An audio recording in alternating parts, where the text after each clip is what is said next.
नमस्कार,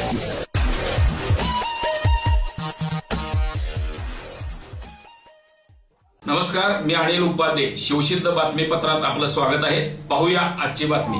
रुकडीतील हजरत पीर राजेबाग स्वार आणि हजरत पीर सूर्यापान देवाचा उरूस उत्साहात आणि शांततेत पार पडला.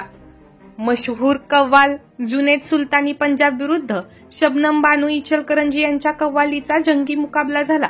या कव्वालीचे उद्घाटन माजी खासदार निवेदिता माने यांच्या हस्ते झाले. हातकणंगले तालुक्यातील रुकडी इथल्या हजरत पीर राजेबाग स्वार आणि हजरत पीर सूर्यापन देवाचा उरूस शुक्रवारी दिनांक 8 मार्च ते 13 मार्च दरम्यान मोठ्या उत्साहात आणि शांततेत पार पडला. यावेळी मशहूर कव्वाल जुनेद सुलतानी पंजाब विरुद्ध शबनम बानू इचलकरंजी यांच्या कव्वालीचा जंगी मुकाबला झाला. या कव्वालीचे उद्घाटन माजी खासदार निवेदिता माने यांच्या हस्ते झाले. यावेळी बोलताना माजी खासदार निवेदिता माने म्हणाल्या, रुकडीतील हजरत पीर राजेबाग स्वार हे एक जागृत देवस्थान असून सर्व धर्मियांचे ते श्रद्धास्थान आहे. या दर्ग्याला ऐतिहासिक आणि धार्मिक परंपरा लाभली आहे. अनेक भाविक श्रद्धेने या ठिकाणी नवस बोलायला आणि फेडायला येतात. मोठ्या प्रमाणात भाविक येथे असतात.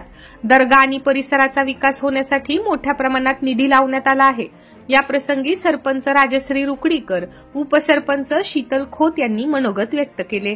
या कार्यक्रमासाठी पोलीस पाटील, कविता कांबळे, बबलू मकानदार, रफिक कलावंत, शुक्राना मकानदार, ग्रामपंचायत सदस्य सुजाता कांबळे, विजय भोसले, गुलाब बागडी, हरून मुल्ला, उरूस कमिटीचे अध्यक्ष राजू कोळी, ग्रामपंचायत सदस्य जनार्दन गायकवाड, सामाजिक कार्यकर्ते रमेश कांबळे, माजी उपसरपंच राजू कोळी, कमिटी उपाध्यक्ष शिवाजी रेंदाळे, कमिटी खजानी संजय भोसले, राजू मोहिते, अशोक बागडी, सागर कोळी महाराज, नितीन कोळी, जीवन कोळी, किशोर कोळी, राहुल कोळी, अतुल कोळी, हर्षद मगदूम, अभिजित गायकवाड, अवधूत कोळी, रितेश कोळी, ऋत्विक कोळी, प्रणव कोळी, तेजस कोळी, अनिकेत बागडी, धनराज कोळी, अनिकेत कोळी, प्रथमेश कोळी, प्रवीण शिंगारे, अभय गायकवाड, सागर बागडी, सौरभ कोळी, संदीप कोळी, आशिष परीट, रोहित कोळी, नवनाथ शिंदे, रियाज सनदी, गणेश कोळी, सुमित गव्हाणे, ऋषिकेश घोरपडे, कार्तिक कोळी, किरण कोळी, सुरेश भोकरे, विश्वजित कोळी, प्रशांत कोळी, हियाकत फकीर यांच्यासह